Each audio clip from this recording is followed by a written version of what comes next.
pinag-uusapan naman natin yung depensa ng bansa, no? Like gulo o sigalot sa South China Sea. Sir, what's your stand or what's your take sa dual citizenship ni Defense Secretary Guimo Teodoro? Kasi hawak pa niya yung Maltese passport niya. Yes, so Natawa si ano eh. Kanyang isang citizenship. Maltese. Malta. Malta. Sinasabi niya, dinenounce niya, pero wala siyang maipakitang pruweba siya na Maltese? Yun ang passport niya, tinanggap ma'am. ulit ng, kumbaga, accepted ng Maltese government na dinidenounce niya yung pagiging Maltese citizen. Kumbaga tinanggal niya na yung pagiging As of citizen. now, as we speak, ang alam natin, hawak niya pa yung Maltese passport niya. Bakit ano kaya ang calculation niya? Ano yung thought process niya, no? Para saan yung Maltese? Saan ba ng Malta? Hindi ko So, hindi ko alam. Nasa Europe ba yun? Malta? Parang, kung ako nagkakamali, malapit. Malapit siya. I think, dapat i-give up niya. Lang naman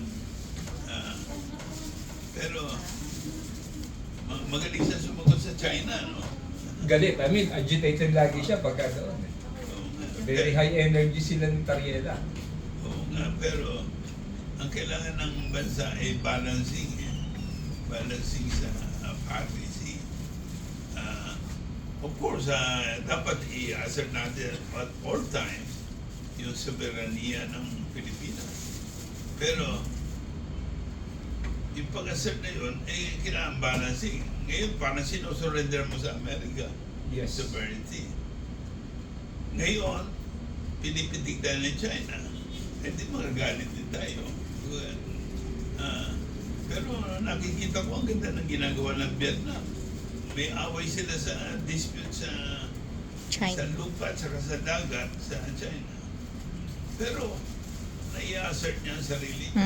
Nang walang gulo. Oo. Well, may kaunti rin gulo. Pero, Ibig sabihin, Pero walang diplomatic. escalated violence or walang war. Oo, ganun. So, yan. Nakukuha niya yung investment ng China at investment ng Amerika. Sabi ko, galing naman itong mga bansa na ito. Talagang, ever since naman, ang Vietnam always stands for national independence and interest against Yun ang wala tayo. yung nilusap sila ng China, nilusap sila sinakop sila ng France, inaway sila ng Amerika, laging very strong ang nationalism nila. Very strong. Kung may isang statement kayo, din Rene, of course all of you, no? Ano po ang panawagan ninyo ngayon sa ating Pangulong Bongbong Marcos? Din.